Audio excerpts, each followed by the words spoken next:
So when we leave the earth, the higher up we go, the less time slows down the higher up you go. And when you reach a certain point, time reaches a complete halt where it don't even exist no more. So what is that showing us? Time is its own dimension, like the ocean. You get what I'm saying? Time has barriers to it. Now, anybody that's saying that I'm pseudo, go research what your own scientist is saying. Time is a dimension of space. You can't talk about time without talking about space, because time is a fabric. And that fabric got a starting point and ending point. That's what time is, starting and ending. But outside of time, there is no start and no ending. Time is really represented by the space we see up under Asgard and above the Earth's surface. And that's the heavens or the atmosphere. That's what's creating time. All of this space where my mouse is at, this is the dimension of time. And each one are different dimensions of time as we go down. But once you rise up to this point, you're no longer in a dimension of time.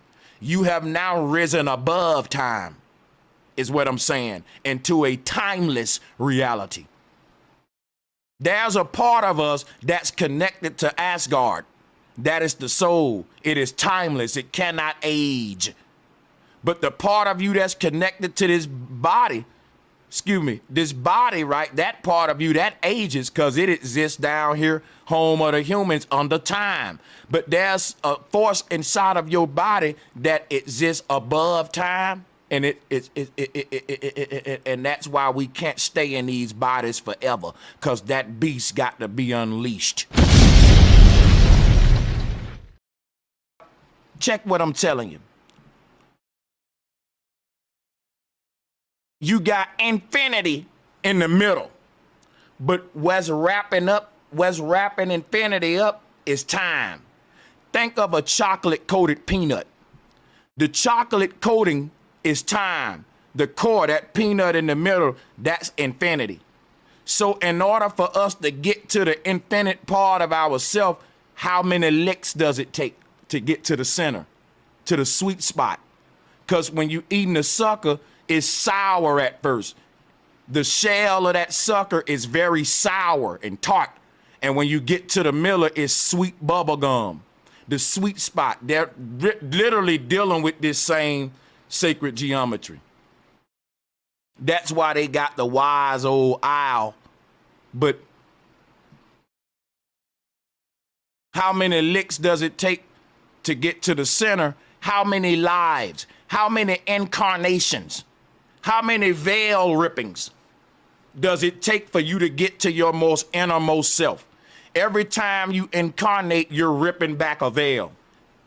You're ripping off a fake veil. And that's going to be no more layers to rip eventually. And that's when you're going to be at your real base reality. Every time you rip away a veil, the world that body was in is ripped away too. In other words, when your human body die, your soul actually leaves this realm called Midgard. The only way your soul can have an experience in Midgard is through the body, and the body is creating a reality through it, processing a reality called Earth, which is the simulation. But when the soul gets out of the body, it also gets out of the earth, because the only way you can explore the earth is through the body, which is the thing that not only gives you an avatar inside of the earth, but it's creating the simulation in the back of the brain. This is all taking place inside of you. So if you fell asleep in Asgard and your life, your dream started, which was a birth in Midgard. That's the great fall of Adam and Eve. When these gods up here fall asleep, right? They literally fall their consciousness into a nightmare called Earth, death, time, war, hunger. But when they wake back up, they realize none of that shit really existed in their true home, in their base reality.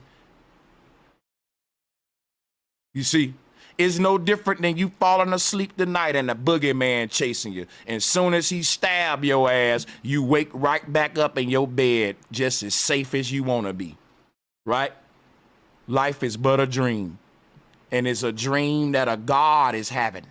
But when that God wake up, man, that's all I can say, man. Hit the like and share button, support the show. Please like and share the video. And don't forget to subscribe and hit the notification bell.